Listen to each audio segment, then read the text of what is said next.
حضرت جنید بغدادی رحمۃ اللہ تعالی علیہ فرماتے ہیں کہ میں ایک 7 سالہ بچہ تھا.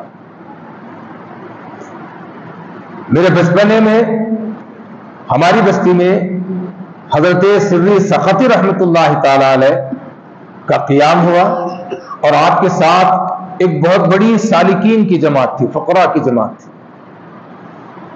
یہ وہ جماعت تھی کہ ہر وقت اللہ کے ذکر میں مشغول رہتے، اللہ کے بندوں کو اللہ کی طرف بلاتے.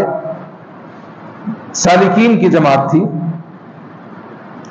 میں اس مجلس میں داخل ہوا تو سالکین ایک طرف بیٹھے ہوئے ہیں اور میں بھی ایک طرف بیٹھ گیا. میں بچہ تھا تو حضرت سری سختی رحمۃ اللہ تعالی علیہ نے اپنے ان تمام معتقدین مریدین کو درس دیتے ہوئے، بات کرتے ہوئے، ناصحانہ کلمات کو ادا کرتے کرتے آپ نے میری طرف متوجہ ہو کر کے کہا کہ بیٹا یہ تو بتاؤ کہ شکر کی کیا تعریف ہے، شکر کی کیا تعریف ہونی چاہیے. تو حضرت جنید بغدادی رحمۃ اللہ تعالی علیہ فرماتے ہیں کہ میں چھوٹا سا بچہ تھا. میں نے اٹھ کر کے عرض کیا کہ حضرت شکر کی تعریف یہ ہے کہ اللہ تبارک و تعالیٰ نے بندے پر جو جو نعمتیں کی ہے اگر ان کو وہ اپنے اندر دیکھتا جائے تو بس اس کے زبان سے شکر ہی شکر شکر ہی شکر ادا ہوتا جائے گا. اللہ کی ظاہری نعمتیں بھی انگنت ہیں، باطنی نعمتیں بھی انگنت ہیں. اندر بھی اللہ پاک اپنے فیضان سے، اپنے کرم سے، اپنی قدرت سے ہمارے اندر نعمتیں عطا فرمایا ہے، باہر بھی ہمارے جینے کے راستے مہیا فرمایا ہے. بندہ ہر دم شکر ادا کرتے رہے تب بھی کم ہے. تو حضرت جنید بغدادی کو حضرت سری سختی فرماتے ہیں کہ بیٹا تمہارے زبان سے یا تمہارے زبان سے جو کلمات نکلے ہیں اللہ پاک اس کا بہترین اجر عطا فرمائے گا، اللہ تمہارے اس قول کو قبول فرمائے گا. تو حضرت جنید بغدادی فرماتے ہیں کہ اللہ کے محبوب بندے کا قول میرے لیے تھا کہ اس نے میرے لیے خوشخبری دے دی تھی اللہ بہترین اجر دے گا، مگر میرے دل میں خوف مرتے دم تک رہا کہ کہیں مجھ سے ناشکری نہ ہو جائے، کہیں میں ناشکرانہ بن جاؤں. اکثر ہم دیکھتے ہیں کہ جو ہے ناشکراپن ہمارے لوگوں میں اکثر رہتا ہے کہ اللہ اس کو دولت دیا مجھے نہیں دیا، اللہ اس کو کار دیا مجھے نہیں دیا، اللہ اس کو بنگلہ دیا مجھے نہیں دیا. ایک دو مصیبتیں کیا آ کر کے ٹکرا گئی ساری نعمتوں کو بھول جاتا ہے.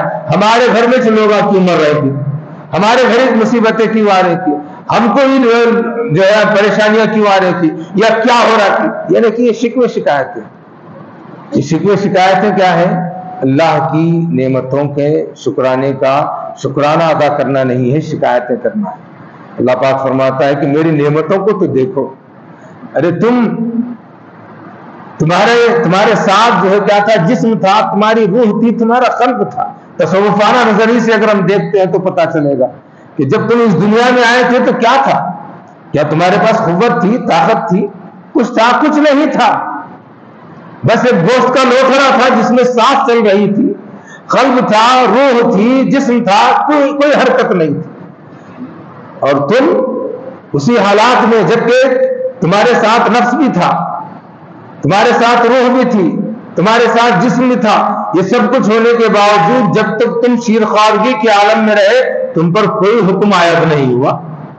تم آزاد رہے، کوئی حکم تو عائد نہیں ہوا.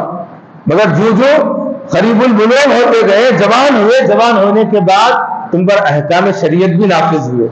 احکام شریعت اس لیے نافذ ہوئے کہ جو کہیں تم بالغ ہونے کے بعد جب تمہارے اندر اس بات کا احساس ہونے لگے کہ ہاں میں اب کامل ہو گیا ہوں، ہاں میں اب جوان ہو گیا ہوں، میرے اندر قوت ارادی ہے، میرے اندر میرے جسم میں قوت ہے، طاقت ہے، میں یہ کر سکتا ہوں، وہ کر سکتا ہوں، ایسا کر سکتا ہوں، ویسا کر سکتا ہوں، اپنی منمانی کر سکتا ہوں. تو یہ منمانی کیا ہے؟ یہ منمانی نفس کے شکنجے میں آنے کا ایک ذریعہ ہے.